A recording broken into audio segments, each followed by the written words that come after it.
The New Jersey Open Public Meeting Law was enacted to ensure the right of the public to have advance notice of and to attend the meetings of public bodies at which time any business affecting their interests is discussed and acted upon.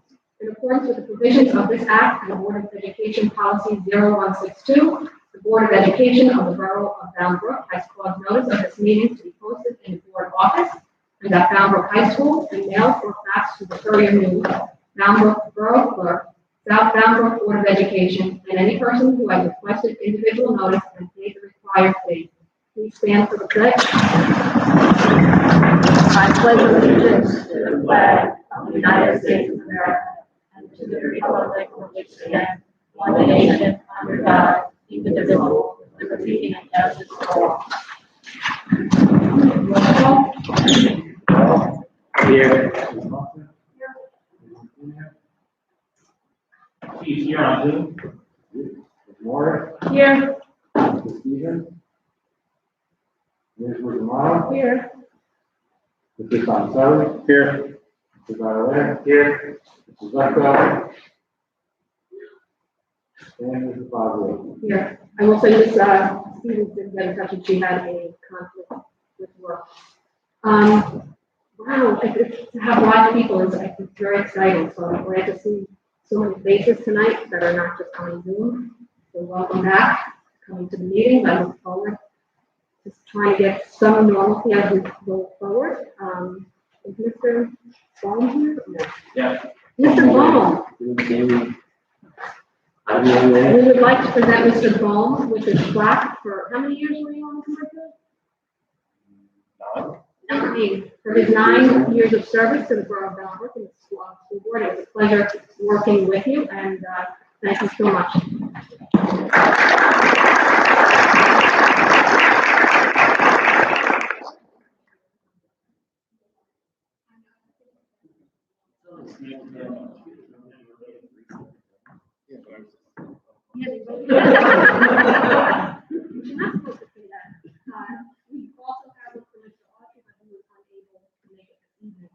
I also wanted to thank Mr.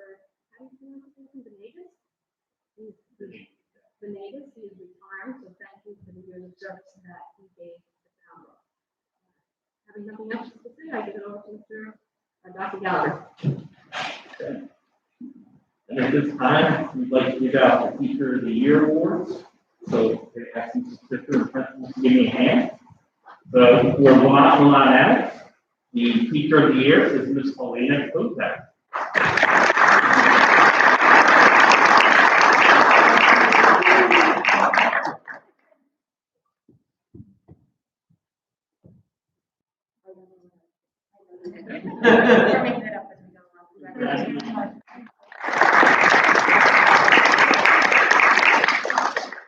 The expenses for the year for Milan Adams is Jessica Craig.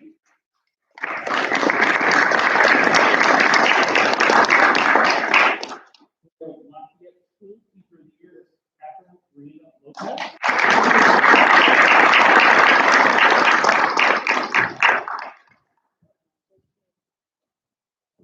For Sloan School, the Teacher of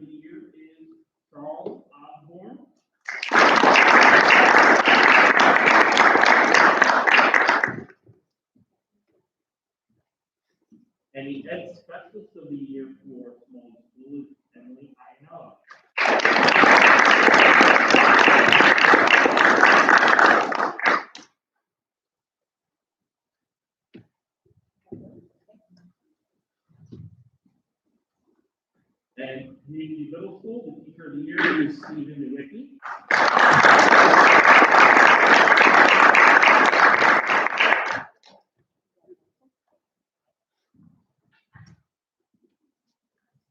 And the teacher of the year for Brook High School is Lauren Kowalczyk.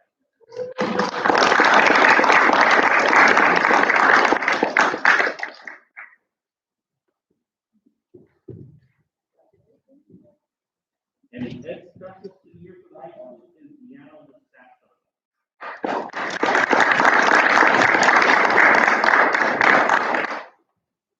At this time, I am going to turn it over to Mrs. Gwen Thornton from the Jersey School Board, who has a presentation for the board on ethics. So she is on Zoom, so if you watch that screen over there, she's going to pop up. You guys can obviously go sit out there so you can see it. I am going to share my screen with her. You're on mute, Glenn. Yeah.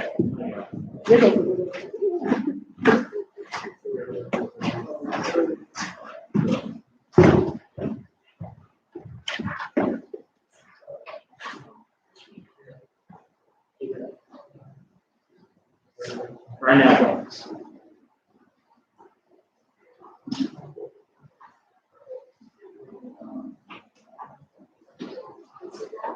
No. No, no. Well, maybe.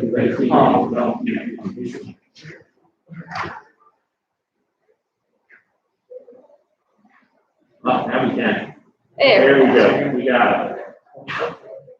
Can you put the mic on her? Well, we can't hear her out here.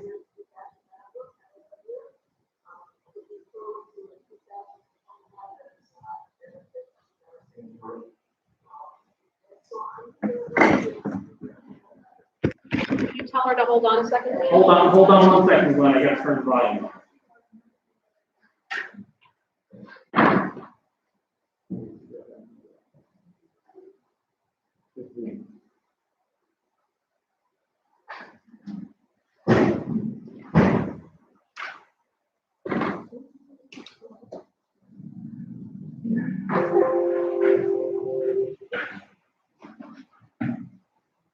I ask her to just say something. All right. Glenn. Okay, well, good evening. I don't know if any of you heard me. I'm going to work in the Jersey School Board. I'm your field service staff. I did that one before, but if you're new, you may not recognize my face. So welcome to board service if you're new. Every year, boards of education are required to undergo annual ethics training. It's really about ensuring that local boards of education and administrators hold the respect and the confidence of the people that they serve. And it really helps you to avoid conduct which could be a violation of the public trust or creates a potential impression or perception that the public trust is being violated. And so it is something that all boards of education are required to do, along with all charter school trustees as well. And it really does provide specific standards to guide behavior and ensures that there's a disciplinary mechanism to ensure there's uniform maintenance among of those standards. And so it is also part of QSAC, the New Jersey Quality Single Accountability Continuum. Even though this has been waived, is my understanding for this year for districts because of the administrative burden it has created in the COVID era.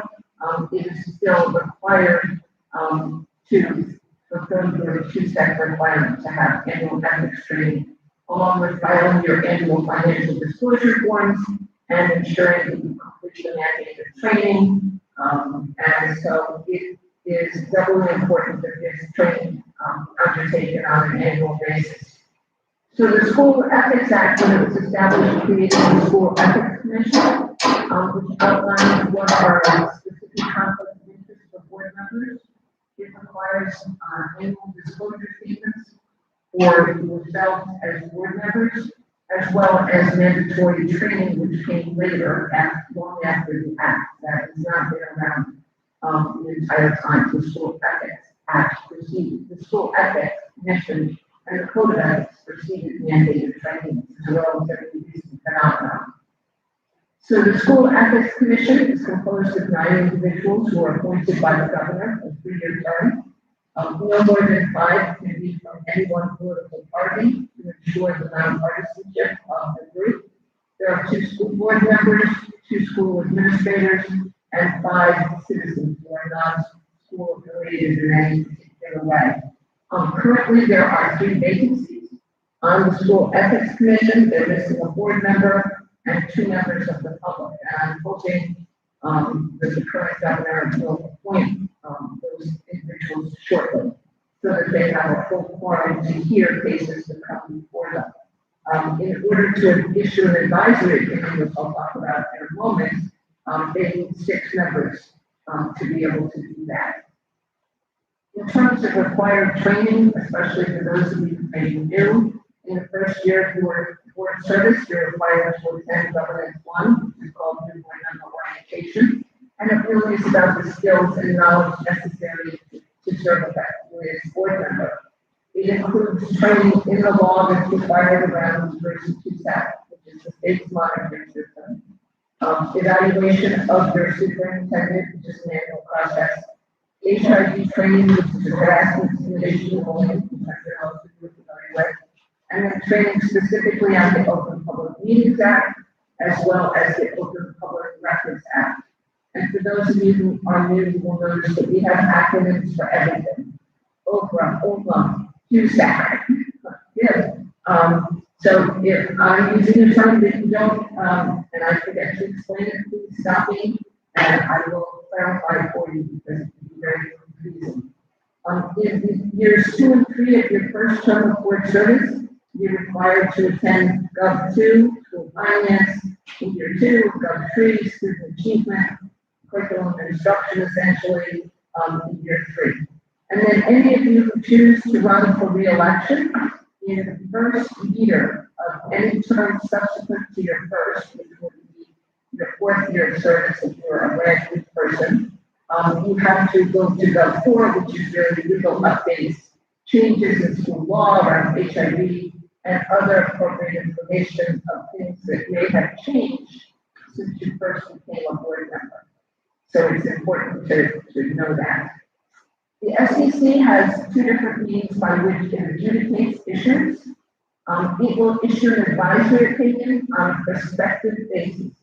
So if there's a proposed activity or conduct, a vote, a discussion that you wish to participate in, and you think you may have a conflict, you can request an advisory opinion prior to taking that vote or participating in that discussion. You simply write to the SEC, the School Ethics Commission, and they will get back to you with their response. If they think that the issue you have raised has such universal application across the state, they will make it a public advisory opinion. They will remove all name and district affiliations and so forth, and just make the opinion public, so that you as a board member will know that it is guidance for you and your behavior. And of course, there is the expectation that board members are aware of the most recent advisory opinions that have been issued.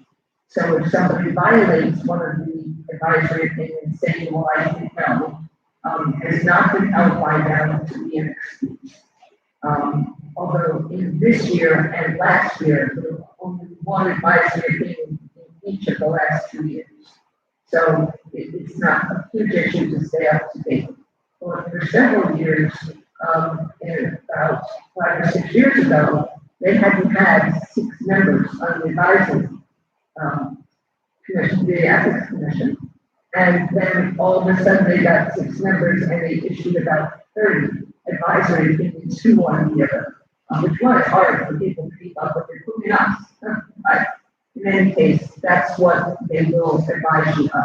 You just have to write to them and ask, provide the information, and they'll get back to you. Their more time-consuming piece is adjudicating actual ethics complaints. They act upon complaints that can be filed by anyone alleging that a violation of the school ethics code took place. So you need to know that that means anyone, another board member, a member of your public, a member, we've even had instances where, community members from other communities have filed against board members in communities where they don't even reside. So anyone can file an ethics complaint against the board member. And you need to be aware of that. To give you some idea of what they occupied themselves with in 2020, they drafted 21 advisory opinions and only made one public. The other 20 went to those board members who had a request, but they didn't feel that any of those 20 had such widespread application as to make them public. So we only had one public advisory opinion this year. There were 22 cases around violations for board members who failed to attend the required trainings. They removed permanently 8 board members for failure to attend training. They suspended 4 members for 30 days each, and then during the course of those 30 days, if they completed the training, they were allowed to go back to their board, and they reprimanded 10 members for being tardy in completing their school ethics training. So you have a full year within which to take it from the time of the organization until December 31st of that year, okay? In terms of school ethics violations, there were 24 cases that were presented with, 20 were dismissed as not being valid complaints, and then 4 cases went to the commissioner, and I will discuss those 4 cases in a few minutes. So you can see that they meet once a month, and this is what they do with their time, but you can see that they do have the ability to remove board members who fail to attend training, and they have, in instances, suspended or removed people from their boards. So here's the ethics opinion for this year. A superintendent's sister-in-law, whose brother's wife was a lunch-agent official, she was hired before he became superintendent, was selected by the principals as a finalist for the secretarial position. So the superintendent wrote to the SEC to see if it was fair to prohibit a qualified embedded employee to move into another role only because her brother-in-law was the superintendent. And the SEC advised the superintendent that unfortunately for his sister-in-law, she could not be promoted because the public could perceive that as perhaps the unwanted privilege advantage or employment, and as nepotism essentially, promoting someone into your family. So the superintendent must also recuse himself from any discussion on his sister-in-law's employment as a lunch. So understand that superintendents are not permitted to recommend family members, their family members, or your family members as board members, family members, for employment in the school district once you become a board member. If you have a family member employed in the district before you became a board member, they are essentially grandfathered, but they couldn't be hired now for any position. And typically, they can't be promoted to a different position if indeed there is someone else that is able to fill that position. Okay? So the SEC has the power to reprimand a board member, to censure, to suspend, or to remove a board member. I think what removal is pretty clear. They can remove from office for the remaining length of their term. They can suspend you. The length is recommended by the School Ethics Commission, but the Commissioner of Education has the final decision on how long that suspension is. They can issue a censure, which is really a formal disapproval from the Commissioner. It's required to be publicized by adoption of a resolution in a public meeting. And a reprimand is simply a letter of rebuke from the Commissioner. So the SEC makes recommendations to the Commissioner of Education around the penalty for violating the code of ethics, and then he or she, the Commissioner, makes the final decision.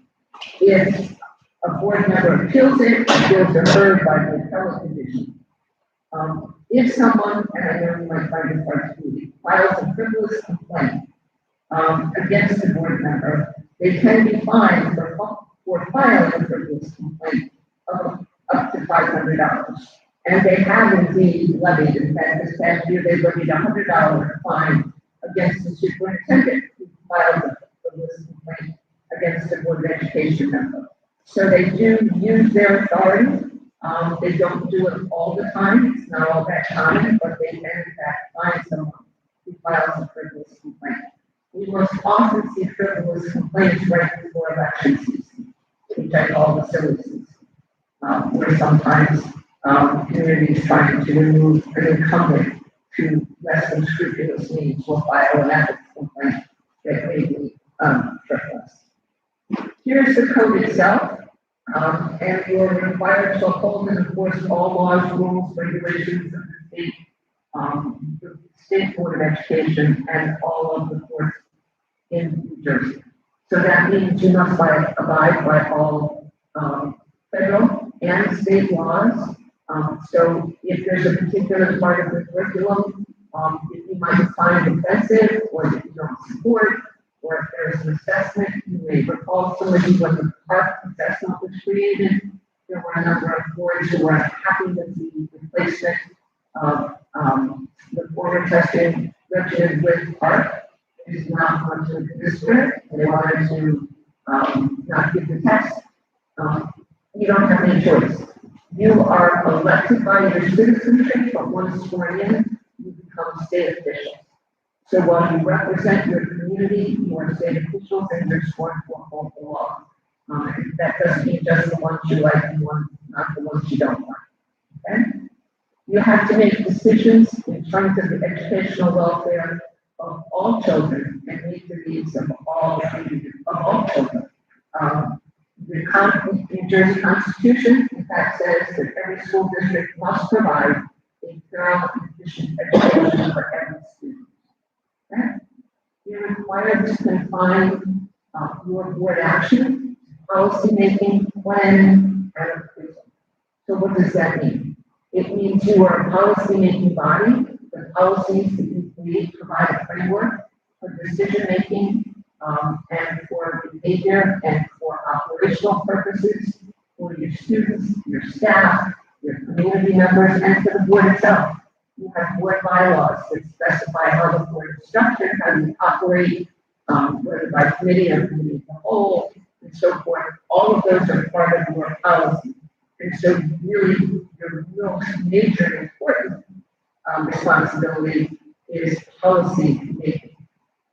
Planning has to do with ensuring that you have a quality educational and co-curricular program in place, and that you have approved a budget that's been developed that supports those programs. And appraisal really is the oversight of the superintendent through the annual superintendent's evaluation. Every Board of Education employs only one person, and that's your superintendent. The board holds the superintendent accountable for his or her performance, and then the superintendent holds all other staff accountable for their performance. Okay? You were there again for those pieces, but importantly, the School Ethics Commission has said you are not to administer the schools, which means you do not get involved in the day-to-day operations and running of the school district. But together with your colleagues, your fellow board members, see that they are well run. And you do that through the development of planning, policy, to planning, approval of curriculum instructional programs, to appraisal by holding the superintendent accountable. And that's an important piece. Board members are not and should not be involved in the day-to-day operations of the school district. That is why you have hired a superintendent and other educational leaders in your district who have the expertise to be able to run your district effectively and to the good of the children.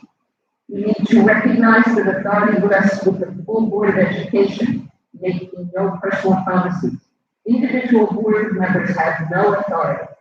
Only the full majority of the board, acting in concert, can direct the superintendent to act.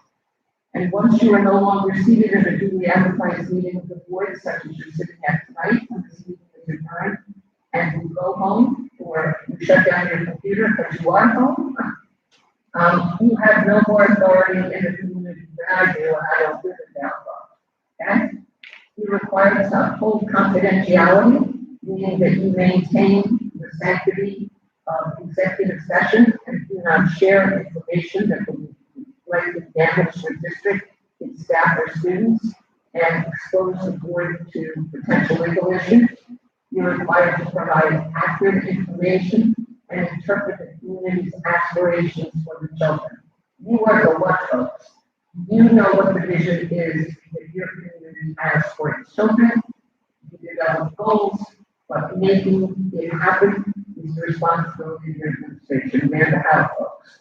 You're the what and they're the how. Okay? You have to refuse to surrender your independent judgment or use the schools for personal gain. And that simply means that you need to thoroughly consider each and every one of your decisions, like what's good for all students in the district, not what might be good for a particular group or a particular interest that you might have individually. You're required to vote to appoint the best qualified personnel after consideration of your superintendent. That does not mean you have to vote yes on every single appointment, but it means you have to consider all of your chief school administrators' recommendations. Understand that the board cannot appoint anyone without an affirmative recommendation of the superintendent. So if someone is brought before the board, the board does not support or employment, that's okay. Then the superintendent will bring back another candidate that meets the need or she believes meets the needs of the district. You don't get to choose someone else. Okay? You're required to support and protect school personnel in the proper performance of their duties, which simply means that your responsibility is to make sure that your staff ability to do their job effectively is supported by the Board of Education. You have to refer all complaints to the Chief Administrative Officer, which is your superintendent, and only act after the failure of an administrative solution. So that means that if you get concerns or questions from members of the public or from parents, again, you are the what folks, not the how. What you can do is to provide them with access to the district by helping them to understand the chain of command. If you have an issue with the teacher, you need to start your discussion with the teacher as a parent. And then if you're not satisfied, there's not a resolution, then you go to the principal. And if you're still not satisfied with that resolution, so that it works its way up to the superintendent, and if there's still failure of administrative solution, then it will come to the board. But the board is the court of last resort. You are not the beginning, you are the end of the process. So you need to remember that. And you need to make sure that you refer all complaints so that your superintendent is aware of those and can take action. Okay.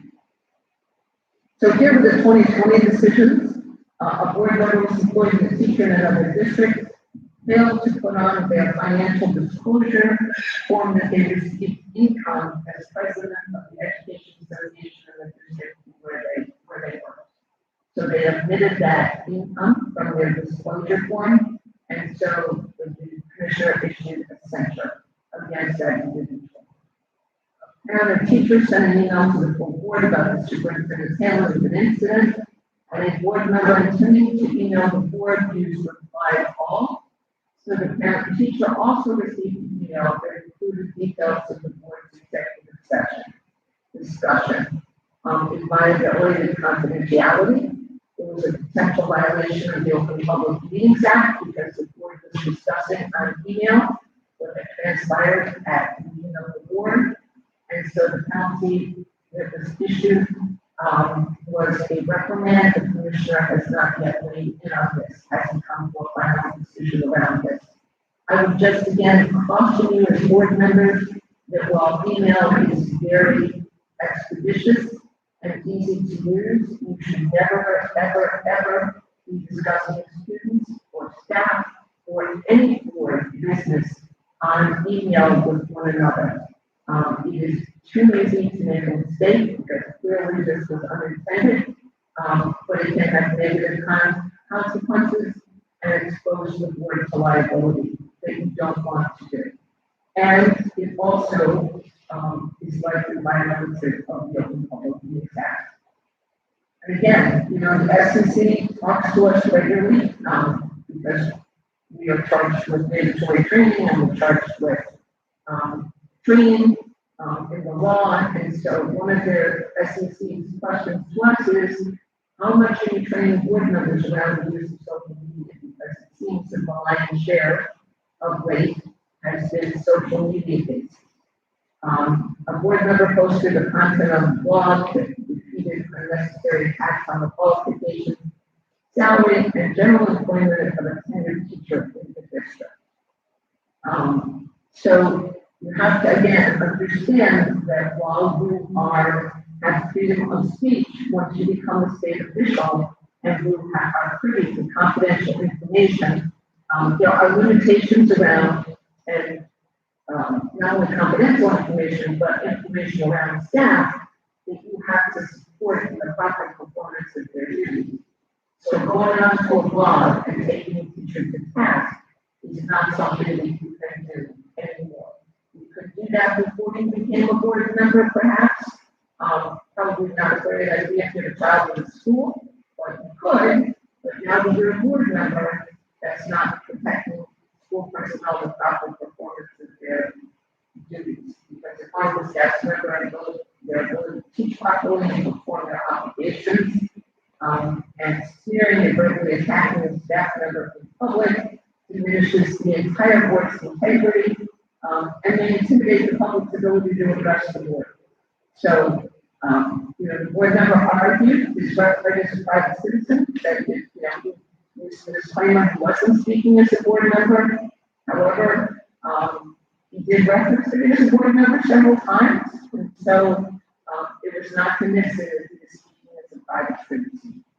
So just be very, very circumspect about anything that you post, and absolutely categorically do not post about staff or students. If you have a concern about a teacher, the appropriate way to handle that is to let your superintendent know if you're hearing things in the community about a particular teacher that are concerned to you as a board member. You reach out and let your superintendent know. Don't post it on Facebook. Don't put it on Twitter. Don't go out there and blog about it. Because it will come back and haunt you. Okay? Commissioner revoked a district centricity relationship with an out-of-state district, identifying an in-state district to receive this particular district students because they wanted them in New Jersey. They were sending them out-of-state. They were right by the New York border, and they were sending them out-of-state to a New York school. This particular decision impacted the board president's child. The president fully participated in action that resulted in the board's passing a resolution to continue the relationship with the out-of-state district with tuition to be paid by the district. A blatant disregard for the commissioner's decision. A clear and probable conflict of interest because it benefited her personally. She had a child that was attending an out-of-state school. And again, the SEC has recommended censure. The board member has come off the board, so the options are limited. When the School Ethics Commission was very clear in a very strongly worded opinion that they recommended removal from the board for this deliberate violation of the commissioner's order to change the San-Luis relationship. A board member attended an all-expense-paid conference offered by a potential member that the member introduced in the district because he had a pre-existing relationship with them. The penalty here take for doing this was a 6-month suspension. The actions were unrelated to his duties. There was no reason for a board member to take a trip to a conference to learn about a product or a program. Because again, the day-to-day operation of the district, the selection of a program or the selection of a product is not the purview of the Board of Education. That is a habit. That is the responsibility of your administrator. So there would be no reason for a board member to go to a conference around something that's not related to what he's responsible for, or any board member is responsible for. His actions could compromise the board's ability to contract with this vendor, and of course, the public's opinion and the board's integrity if someone is willing to take and be in a benefit of free out-of-state trip from a vendor. So it doesn't pass the smell test. You know, if it walks like a duck and it quacks like a duck, it's probably a duck. So the SEC recommendation was to removal, or removal was to deter other school officials from doing so. The commissioner suspended the board member for 6 months. The member is currently appealing, but was in fact removed. Suspended for 6 months. Okay? So when we talk about that was a conflict of interest, what do we mean? If there is you must immediately recuse yourself and not participate in a discussion or vote. If you, as a school official or in your immediate family, has a conflict with your business interests, you can't use your positions to secure unwanted privileges, advantages, or employment. Any kind of financial involvement, taking a gift or a favor, is offered with the intent to influence. To have any personal involvement that creates a benefit that is better than a benefit that any other member of the public would receive, and you can undertake any service or employment that might prejudice your independent judgment. So no discussion and no vote. The SEC's definition of an immediate family member is a spouse or dependent child residing in the same household. But again, for using your position to secure unwanted privileges, advantages, or employment, it extends to others, which includes the nepotism policy definition of a relative. And here you see the definition that applies there. And here it is virtually everyone you're related to in your entire life. The spouse of the union, domestic partner, parent, step-parent, child, stepchild, son-in-law, daughter-in-law, grandparent, grandchild, sibling, step-brothers, sisters, half-brothers, half-sisters, aunts, uncles, nieces, and nephews, whether related to you as the board member or related to your spouse or partner, like blood, marriage, or adoption. So you have to be careful and mindful that you do not have any conflicts of interest. Again, if you have any questions around that potentially, you can check with your board's attorney or ask for an advisory opinion. Okay? In terms of personnel, the board may not hire a relative of another board member or a relative of the chief school administrator. And that exception is if you can't find anyone else qualified to do or fill a particular position, you can ask the executive county superintendent for permission to hire that relative. I think the only person that would probably fit that category would be a teacher who was multiply certified in physics, Mandarin, and calculus aided. And in other words, someone so unique that you couldn't find anyone else to employ. All right. You certainly, if it's an elementary school position or a secondary school position, it's not likely to be DCS is going to give you permission as a board to employ that person. If you have a relative already who works in the district, you are conflicted out of and do not take part in any part of the search, selection, or hiring of a new chief school administrator and the post-hiring evaluations and contract discussions of the superintendent. Okay? A board member may not take part in any kind of employment matters concerning the chief school administrator or supervisors with chain of command between their relative, because they were there before you were, and the chief school administrator, okay? So the district has an opening for a guidance counselor, for jobs for your nephew, who lives 2 towns away, and you hire your nephew. No, you can't. The board is meeting to discuss the superintendent's performance evaluation. Your spouse is an aide in the district. Can you participate in the discussion? No. No. If you have a family member that is employed in the school district in any capacity, including summer work, a substitute teacher, an aide, a teacher, an administrator, doesn't matter what your title is, you are employed out of participation. Okay? In terms of collective bargaining, and this is a question we often get asked, we do have a spouse, a dependent child, a child who is not a dependent or a relative who works in the district, meaning Valbrook. You may not participate in negotiations, you may not vote to ratify the contract once the memorandum of agreement has been set. If it is you or your spouse or a dependent child works in another school district with the same or similar statewide union, typically that would be an NJEA affiliate, but we do have some that are AFT, American Federation of Teachers. We also have some that are Teamsters. So they have said the same or similar statewide bargaining. So all of those would be included. You cannot participate in negotiations. However, you may vote once there is a memorandum of agreement and all of the salary guides are done and the total package has been costed out, absent any other heightened union involvement. And what do we mean by that? Heightened union involvement would mean that they are a building rep in the district where they're working. They are a union officer in the district where they're employed, or they are part of the bargaining unit of their school district that is bargaining with another board of education. Okay?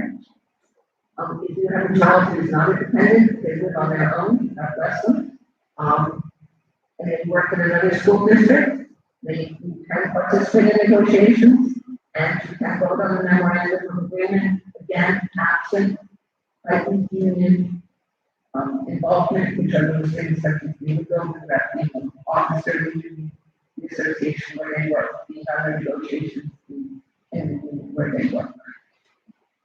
If you have any questions, again, your board attorney can absolutely validate whether you have a conflict or you do not. Okay? Again, other possible conflicts, if your family member is supervised by employees in the unit, not in the same unit, maybe they're in the administrative bargaining unit, but the terms of employment are linked between the teachers and the administration, the administrators unit. And again, the immediate family member has a union involvement. I want to call your attention to A1018 here. The reason I have it underlined is because this is a significant change from the past. This was the only advisory that was issued in 2018. Endorsement of a candidate by a local or statewide union does not create a per se future conflict unless a financial contribution is given and is intended to influence the member. Oftentimes, local unions or even the state will endorse folks running for the Board of Education. Prior to this particular advisory opinion, for the first year that you sat on the board, if you won election after having been endorsed, you could not participate in elections. It is no longer an absolute caveat that you cannot participate in year one if you've been endorsed. And interestingly enough, what we are beginning to see is that there are several instances statewide where associations are only endorsing non-incumbents in an effort to remove the incumbents if they're heading into or are in the midst of bargaining with the association in an effort to have the new folks sit on the negotiations team, having received the resources. Okay? So sometimes, the SEC changes things, and it may have unintended consequences. I'm not suggesting that that was the intent of this advisory, but the outcome for this advisory is we have seen it in several districts, numerous incumbents who have not been endorsed, who have, not gotten reelected because the association spent a significant amount of money, and to help the, newcomers. And, it is always disheartening, to lose experienced board members, over that particular issue. If you have so many conflicted members that you cannot, negotiate, or you cannot hire someone, because that requires a full majority of the board, absent, conflicts. If that happens, you can invoke what is known as the doctrine of necessity. It simply says, that you have a number of conflicted members, and you make those conflicts public, and then everyone who's conflicted out gets to come back in and vote.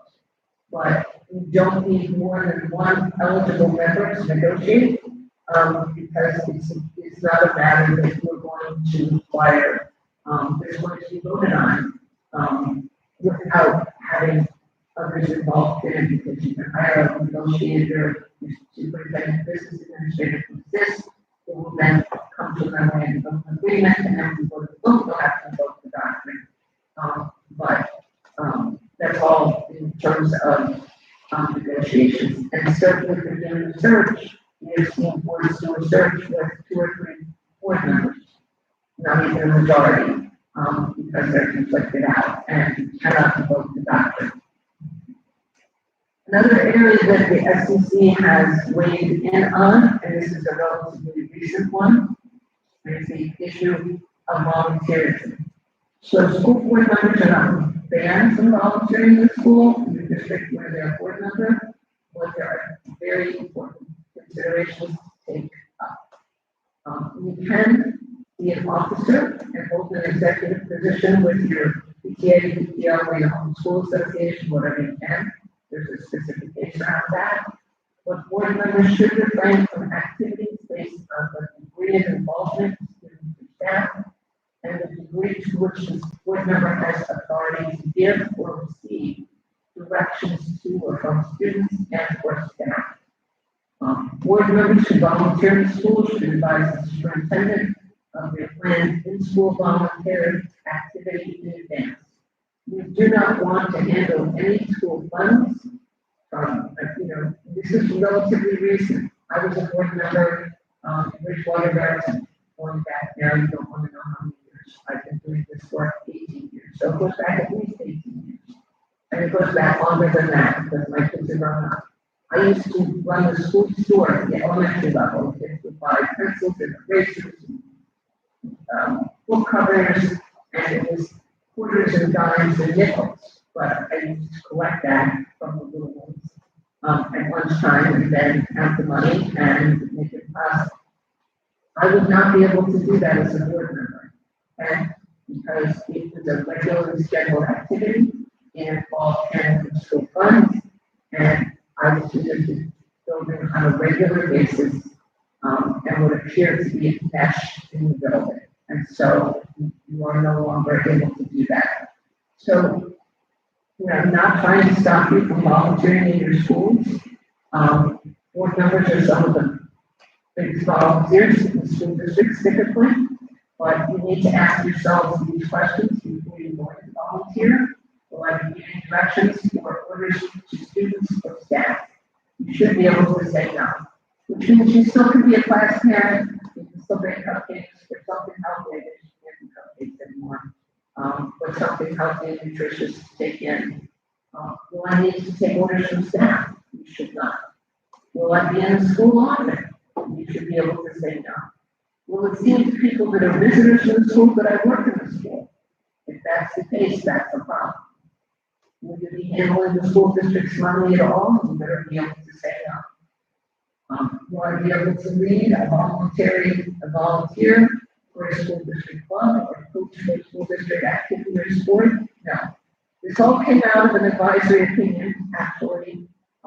Someone objected to a board member who was running a stamp collecting club for an elementary group of students. Now, stamp collecting is a rather dying hobby and art.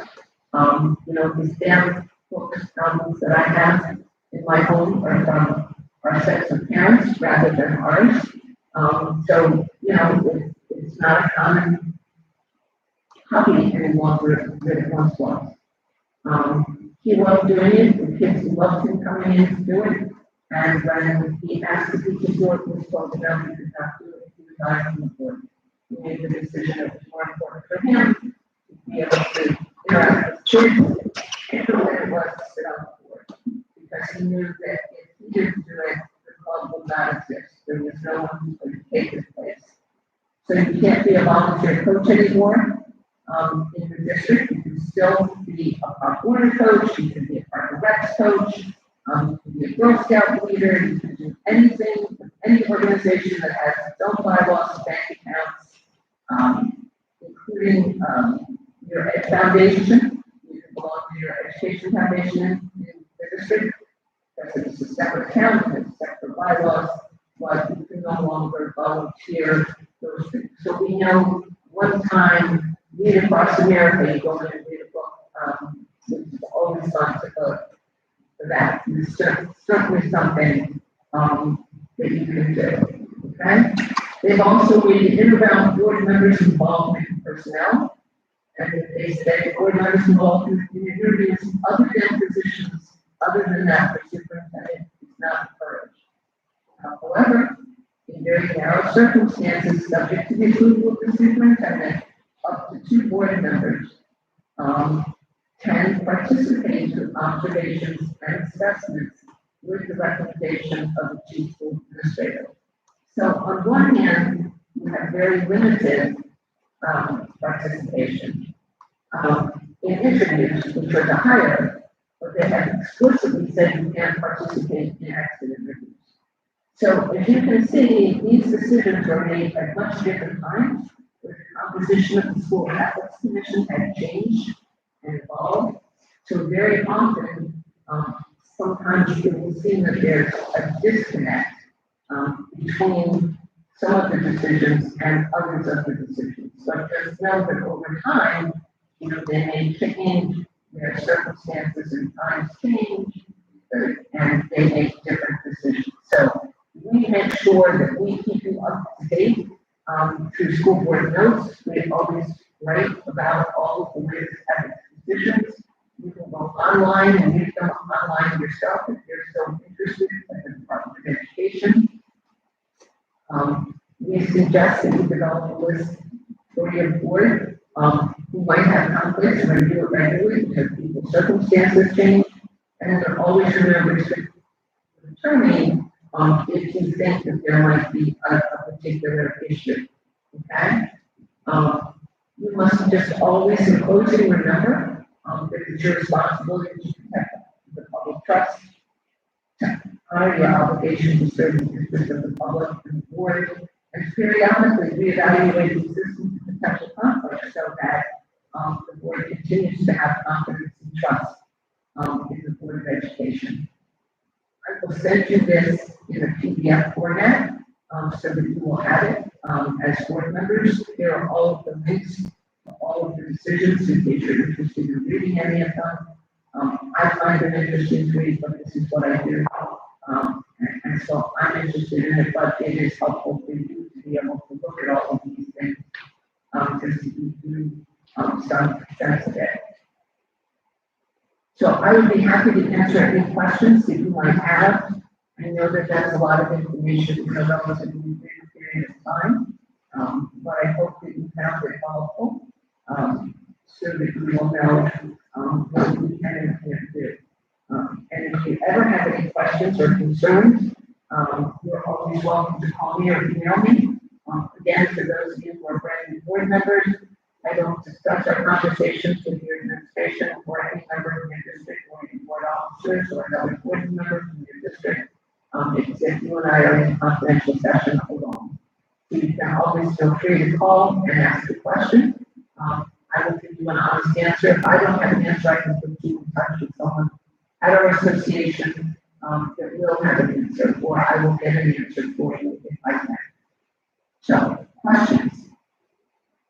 If you have any, you can just unmute yourself, or I can see the people in person in and see if they have any questions. Any questions for everybody? No, I couldn't. All right, well, thank you so much. Stay well, stay out of the snow. I hear we're getting more tomorrow. Hopefully not too much more. And stay safe and stay well. Thank you for inviting me in. Thanks, Mike. Have a good evening. Good night. So the last item I have for I briefly is that has let you know that no longer be the Somerset County Ed Services Commission board meeting. So we do need somebody from the board to step up. You're new to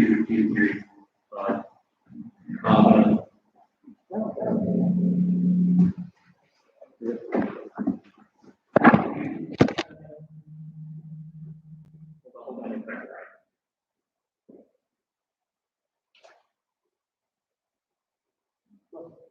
Okay, that can't be the Somerset County Ed Services Commission board member anymore, so we need someone to from the board here to serve on their board.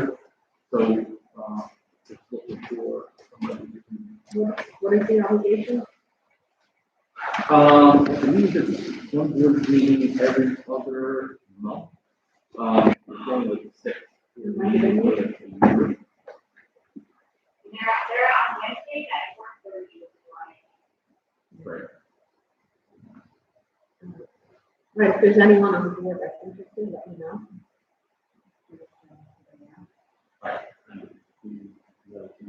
Every other month. Yes, every other month. Okay. Okay, so this morning is gonna need one thing to from the, yeah. Thank you. Yes, I will get everything to you. All right, with that, so far this month we've had operations and resource meetings. That's all we've had so far, and at this point, I turn that to you for open to the public for agenda items. Okay, at this point, we are open to the public for anything that is on the agenda. Please state your name and affiliation.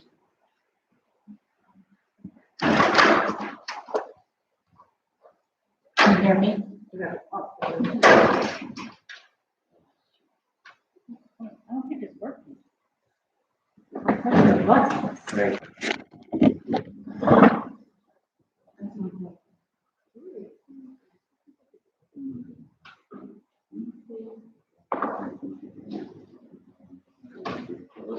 You're probably loud enough. The battery. Change the battery. All right.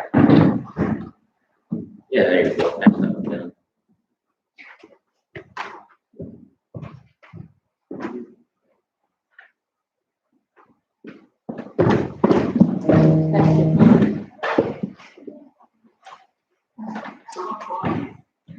Yeah, hi, Patricia O'Reilly, 745 Schoolhouse Lane. So I posted this one agenda, actually from last agenda, 8. It was about the school policy, and you said it was going to be on the website, on the district website, and all I saw was wellness policy.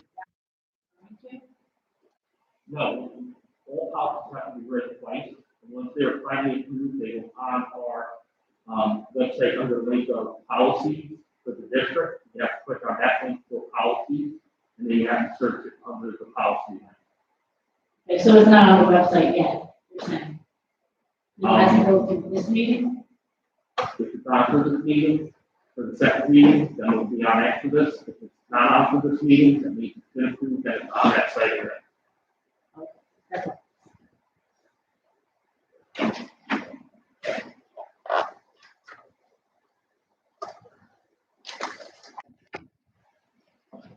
Hello, Lauren Paxton, President of the Association. I just had a question regarding 7.4. Is it accurate that a TA is taking over for a certificated staff position? Or is there going to be some, some transfers to complete the whole process? You're talking about at 7.4? Yeah, Yeah, that person is going, there's 2 certified people in the room, 1 certified person coming out in the TA. But still a certified person. but this TA, it says it's replacing a certificated position. Correct. There's 2 certified teachers in the room. I'm Okay, taking 1 certified teacher out of the room and I'm putting a TA in the room, but it's still a certified teacher, TA for preschool. right, so who's going to be the certificated staff member in this room? So who's actually taking over for Dana? Yes, wow. So there is going to be a transfer? Yeah. Oh, that's what I asked. I said, is there a transfer to complete the whole process? Oh, yeah. Okay, Thank you. I didn't hear that part, sorry. I missed that.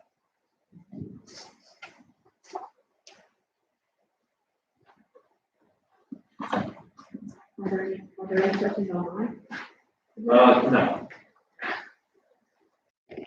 Seeing none, let's move on to approval of minutes 5.1. In accordance with the district policy, we're going to approve, I need a motion to approve the minutes from 1.5. Motion. Mr. Valera, second.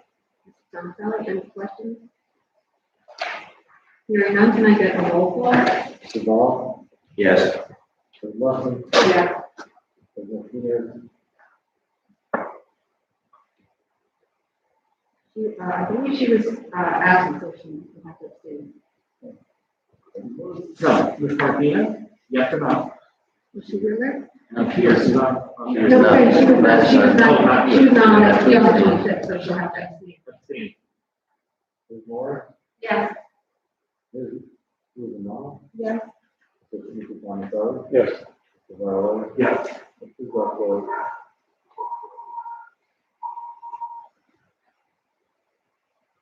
Mr. Zucco? Yes. and Mr. Boswell. Yes. Okay, at this point, 6.1, resolve the superintendent recommends for approval the resolutions as outlined in personnel resolutions under district and high school 6.2 through 6.10. Can I get a motion? Motion. Ms. Morris, can I get a second? Yes. Mr. Tomaselli, any questions, comments?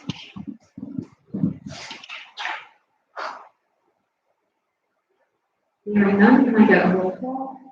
Mr. Ball, Yes. Mr. Wilson, Mr. Peters, Yes.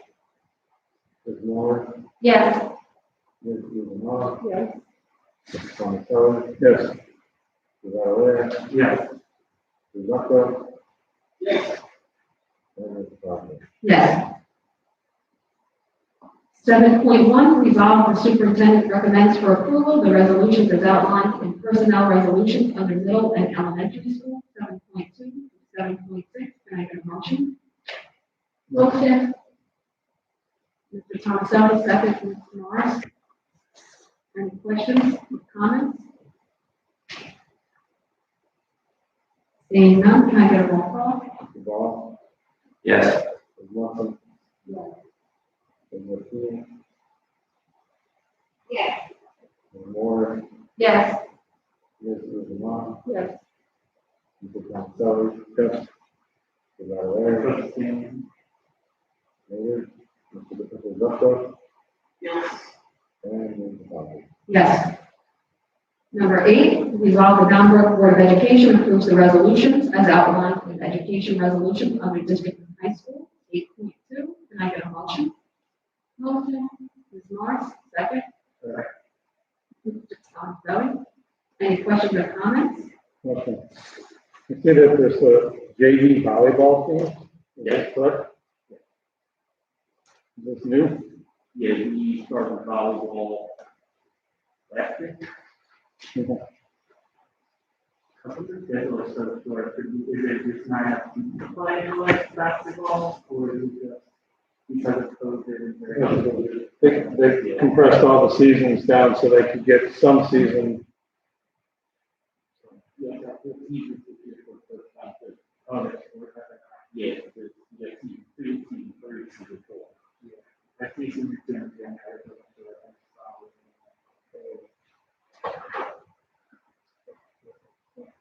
Hearing no other questions or comments, can I get a roll call?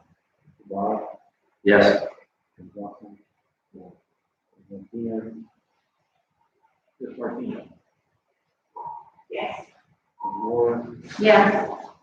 Ms. Romano, Yes. Ms. Gonzalez, Yes.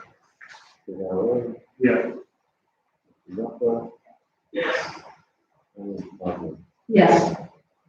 9, special services resolutions. Resolved, the Bound Board of Education approves the resolutions as outlined in special services resolution 9.2. Can I get a motion?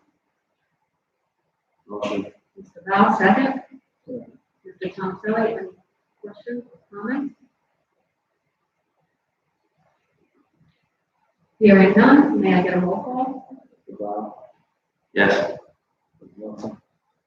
Yes. Ms. Martinez, Yes. Ms. Moore, Yes.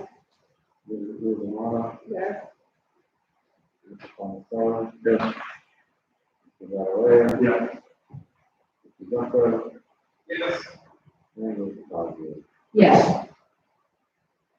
Finance resolutions. Resolved, the Bound Board of Education approves the resolutions as outlined in financial resolutions 10.2 through 10.8. Can I get a motion? Motion. Mr. Thomaselli, second. Mr. Valera, any questions or comments? Can you just talk about, I know we've spoken, I know that soon we'll be planning for our next year's, already for our budget, so can I can just update the board on anything that's, as far as money to come in to offset COVID and all that, and where that kind of places us for planning going forward. I want to make sure I understand your question correctly. Well, where is the state of the district right now? In where we are at for planning for next year? Financially. Financially for next year? Yeah. Not very good. I would tell you that, I thought we were going to be in better shape than currently we are. The budget's done, we're $3.5 million up from where we currently are. We're looking at, right now, we have $485,000 in excess surplus that will go into as part of revenue for the next year. We also have another $450,000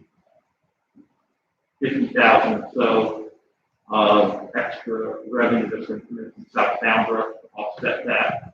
We did some reductions that brought our negative balance down to about 1.8, 1.9 million for next year. And right now we're sitting there waiting to see what our state revenue is going to be, what CD is going to be. If we get flat CD minus, the money they took from us this year, we'll be cutting approximately 1.9 million out of the budget. If we get flat funded with the extra money that we gave us last year, we'll be good. Again, we're in that position of wait and see. It's an unfortunate position we're in. We're at the mercy of the state in terms of speeding. Without it, I can't tell you, how that's going to look until I think the governor's budget address is February 23rd, so we'll have our state meeting come probably 7 p.m., 8 p.m. on the 25th, which means I'll have a better idea on the 26th of exactly where we're sitting, what kind of position we're going to be. And how does the federal aid, we're doing all these COVID relief and money for school, is that funneled through the state and points appropriated through the state and Well, that was part of this 20 news that I got. Was, right now, as we all know, President Trump signed the $900 billion in relief funds in December. We usually get 1.9 million of that. That money comes from the federal government for passing from the state. However, the state has held it up and putting some requirements to that money when they give it to us. And the requirements that I have been told, because I was officially told about Wednesday, was that it's going to be only allowable for summer snow remediation. So again, we're going to get a lot of money that I don't need from which puts us in a really bad spot, to be honest with you, because, you know, we got 1.9 million, you know, and our budget shortfall is 1.9 million, and they collect funded us minus the 2.5 million. I would sit here and tell you that we're in great shape, and I wouldn't be worrying about a thing. Unfortunately, when I found that out, you know, I think you all my letter that I sent out in January, which went out again right after that meeting on Wednesday, went back out to the governor's office, back out to the commissioner, and back out to everybody saying, I don't think you guys understand what we've done, particularly to school districts in our position, but down Brook, when you took away $2.5 million out from needs, number one, and then number two, there is no mechanism right now that we're being told that money is coming back other than we're being told to be flat funded from what we got this year. And again, we heard that from the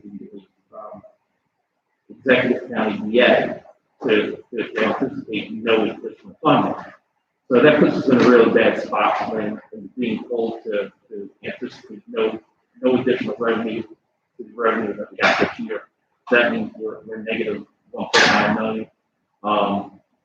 That hurts. And then the additional fact that you're supposed to be getting the stimulus money, which again, you're hoping you're going to be able to offset some of your loss there, and you're not going to be able to with the requirements that you told us on Wednesday. So again, I started my letter campaign again for, you know, trying to get some sort of flexibility with that money. To kind of help us out to some degree. The other thing is, you know, you have a new president who's pushing a $1.9 trillion stimulus package, which is also going to have money in there for schools, and there's no explanation of how that money is going to come through either. Now, what I can tell you is this, and this is the part that really is, I think people have to understand, is when the Fed passed those stimulus monies, it's based on the Title I money. Okay? So Title I schools like us, we get quite a bit of that money. The problem is states pass through, and then as they're the pass through and we get that money, there's requirements for the Title I money that it only can be sometimes used for Title I area. And it doesn't give you the flexibility that you need to use it across your entire budget. But some of the, you know, the extra money that they have to spend this year clearly is. That CARES money was different. CARES money was completely different. CARES money was straight COVID relief money. The stimulus money that we got in December was tied to Title I. And the stimulus package they're talking about right now, the 1.9 trillion, would be tied to Title I, which again, it doesn't really help us all that much. And is this going to be as bad as Christie's first year? This would be worse. It'll be worse. I can tell you right now, you're looking at, if I have, I mean, that was 33 positions back there. listen, I don't want to panic anymore. Okay. And I am telling you, I will do everything I can not to go to the worst case scenario. The worst case scenario is a 20% thing, which is going to be in the ballpark of 60 feet. Now, I will do everything I can to not be at the worst case scenario. Okay. Does this include a rate of 3% increase, or it's not a good second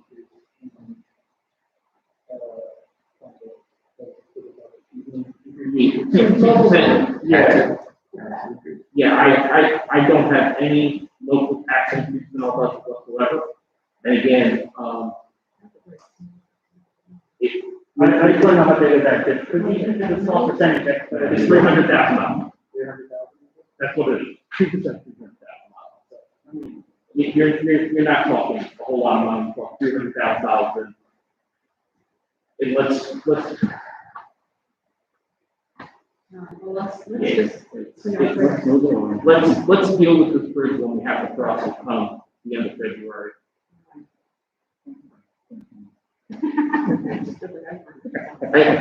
And, you know, I want to caution everybody as best as I can, not to pass. You've been in this position before. You have to allow me to analyze and do what I and do what I do. You know, I'm pretty good at this part. This is the part I'm kind of good at. So. all right, does anyone have any new business or old business? We should vote on the bill. Oh, I'm sorry, we went right there to vote. Can I get a roll call? I don't want to vote on that. Yeah. Paul? Yes.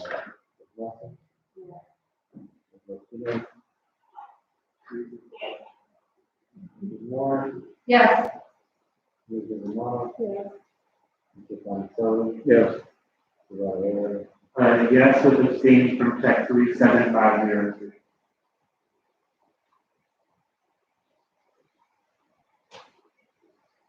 Mr. Zucker? Mrs. Zucker? Yes.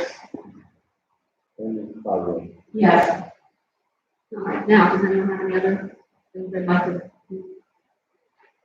Hearing none, at this point, we're open to the public for any and all discussion.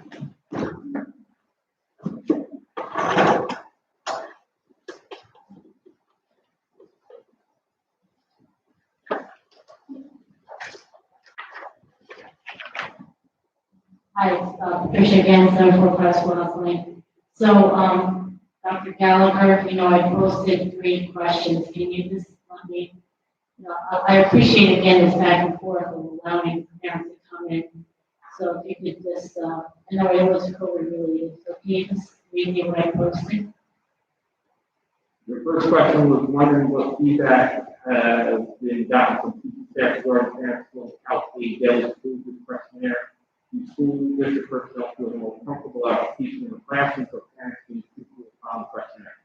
Last part, I can't tell you if it'll be being truthful or not because that's you have to ask. I know sometimes the kids slip, so.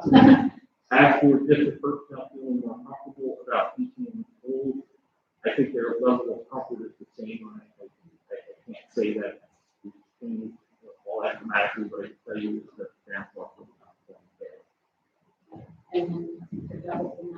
second one was currently, I'm wondering if there has been any spikes in COVID among students and staff of school employees. The school personnel realize that COVID transmission within the school is actually not a business and that COVID transmission is like any contact with persons outside of school. Again, I think we've been clear with our messaging to our staff and the community about what's been going on. We have really contact tracing wise, we have not seen transmission in our school in particular, and I think our staff knows that. Your last question was any update on when you have approved the vaccine and has any expressed desire to have the vaccine offered. About half our staff, maybe a little bit more than that, have expressed a desire to have the vaccine, and then the people are starting to get that vaccine. And are they considered, the 1B group? They are. Okay, so so at any of those teachers, you get the vaccine at this point? Yeah. Okay, great. Yeah. If they can get it. So when you did cancel appointments for the snow contemplate, like the mega sites, They closed 2 mega sites because they ran out of vaccine. I know that. you know, we've actually, people as well. We have only one other online comment, and that is from Mrs. Beer. I would like to comment on the sound quality of board meetings, third fiscal year board members, and present the food on YouTube. Also, viewers cannot see presentation slides such as the ones that we present today, and actually board. Please respect the format of the meeting, so those online can hear and see clearly what is being presented and discussed. Thank you. That's all questions I have on. This time, I need a motion to go into executive. Is it 7 and 8? No, you want 1, 3, and 9? Yeah, well, the only thing that we will be moving when we come back into our HIV. Right, can I get a motion to go to executive? Second. Second. All in favor? Uh, All right.